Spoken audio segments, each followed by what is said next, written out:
We begin with breaking news. Hamas says it will continue implementing the ceasefire deal with Israel and release 3 captives held in Gaza as planned on Saturday. The group released a statement saying the talks with mediators continuing the deal were positive. A Hamas delegation has been holding talks in Cairo with Egyptian and Qatari officials. Well, the statement reads, the discussions during all the meetings and contacts focused on the need to adhere to the implementation of all the terms of the agreement, especially with regard to securing housing for our people and urgently bringing in prefabricated houses, caravans, tents, heavy equipment, medical supplies, fuel and the continued flow of relief and everything stipulated in the agreement. The talks were characterised by a positive spirit, and the mediating brothers in Egypt and Qatar confirmed that they would follow up on all of this to remove obstacles and close gaps. Now, Hamas confirms its continued position to implement the agreement in accordance with what was signed, including the exchange of prisoners according to the specified timetable. Well, Israel has not confirmed whether it will continue implementing the ceasefire. Mobile homes needed for shelter and heavy equipment needed to recover bodies from under the rubble are waiting on the Egyptian side of the Rafah crossing. Mediators say they are committed to ensuring all terms of the agreement are implemented by both sides, including the humanitarian protocol.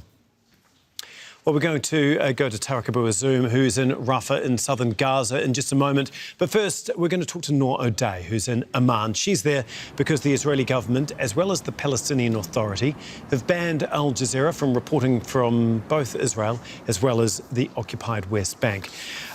Nour, first of all, have we heard anything in response from the Israelis after Hamas put out the statement saying that they will stick to the ceasefire and release the 3 captives on Saturday?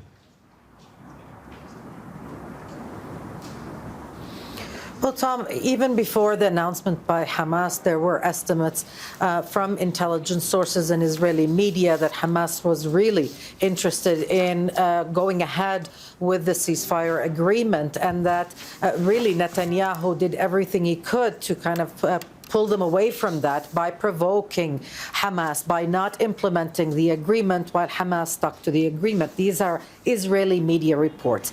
After the Hamas statement, the office of the Israeli Prime Minister issued a statement stuck on technicalities. The statement focusing on the fact that the trucks and caravans cannot go through the Rafah crossing per se, and that there was no agreement to that effect whatsoever. But the Prime Minister's office did not deny that the exchange would proceed on Saturday, nor did the office deny that, in fact, those caravans would go in. Technically, usually what we've seen is that the security inspection happens at other crossings that are equipped technically to do that, and then they move into the Gaza Strip. But we have now confirmation that something is happening, especially when we see the mood and the spirit in Gaza uplifting, the awaiting of those trucks to come in, the caravans and the much-awaited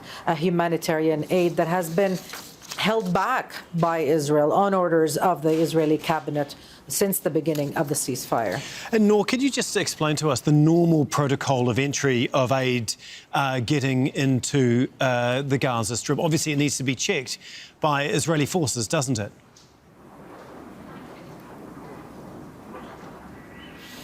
Well, normally, I mean, everything has been changed and things keep shifting around us since the beginning of the genocidal war. What Israel did at the beginning, 16 months ago, is to close all crossings.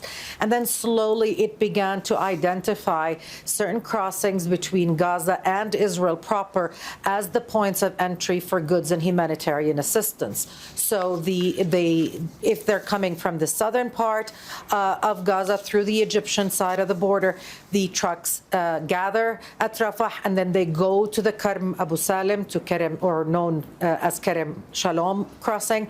They are inspected, and then they go into the Gaza Strip to the various agencies to which they're earmarked. Coming from the north, it's a bit more complicated because things keep shifting around. But basically, anything that goes into Gaza, in addition to going through an almost random process of security clearance, where sometimes oxygen canisters and cannulas and other life-saving assistance is denied, they go through very thorough security inspections in Israeli crossings and then cross into Gaza. They're received usually by international organizations, the largest of which, of course, is UNRWA. Second to that only is the Palestinian Red Crescent. OK, thank you so much, Nour, for explaining all of that for us. Nour Odeh in Amman. We're going to across now to Tareq Azzoum, who joins us from Rafah in southern Gaza. Can you just confirm exactly what is happening there? It looks like there are a number of aid trucks coming into the strip behind you. Do they include the movement of these shelters, tents, semi-permanent housing that has been part of the ceasefire agreement and that hadn't been allowed in to the strip? Well, Tom, since morning today, 8 trucks continue to flow into the strip with completely loaded trucks that are carrying different kinds of food, water, clothes and also medical supplies. The vast majority of those trucks were marked by UN logo, which could be a sign that humanitarian organizations have been scaling up their response operations on the ground in order to mitigate the humanitarian crisis now. Till now, we did not see any sort of trucks were carrying makeshift tents in enough amounts or heavy machinery alongside with mobile houses. These have been key demands that Hamas has accused Israel of completely obstructing from entering the Gaza Strip and which had led later to their decision to freeze the release of the Israeli captives who are initially expected to be released next Saturday. But we can confirm that yesterday 800 humanitarian aid trucks entered Gaza as a sign of a raid that surpassed expectations and what was promised based on the terms of the agreement. But since the implementation of the first initial phase of the agreement, we had different shaky delivery rates of humanitarian aid trucks to the strip. But we are still waiting for the entry of heavy machinery and mobile houses that are lined up on the Egyptian side of borders after being fully inspected by Israeli authorities. Then later they will access the strip as we are still closely monitoring the arrival to the Gaza Strip. But we are expecting that not large numbers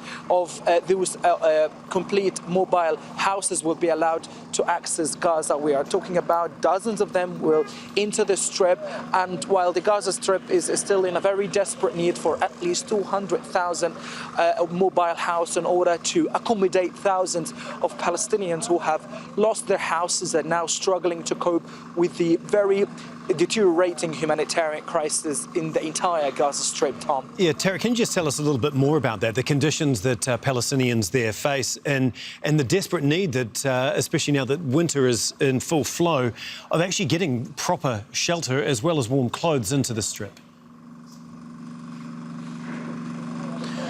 Well, civilians, in fact, after they have lost their original towns and villages and now living in the ruins of their destroyed homes, Tom, they are struggling on a daily basis to access water. We have a very remarkable scarcity level of water, in particular in northern Gaza, where hundreds of thousands of civilians returned back recently under the current ceasefire terms, and they are struggling to find and to buy makeshift tents. They simply are financially broken. They are struggling for survival. They are struggling to find gas for cooking purposes, for heating, and we absolutely see the scale of devastation being inflicted on civil infrastructure in light of the destruction of roads, schools, universities, and all sorts of municipal services that used to be provided by Gaza's municipalities. So certainly the situation is incredibly drawing a very grim picture on how devastating was the Israeli military offensive on the Strip. But what has been delivered is only providing an immediate humanitarian supply and support for those Palestinians without giving them a very ground-shifting change that they are desperately looking for. OK, thank you so much, Tareq, as always, giving us the latest on the ground there in Gaza. Tareq Azzoum for us in Rafah. Make sure to subscribe to our channel to get the latest news from Al Jazeera.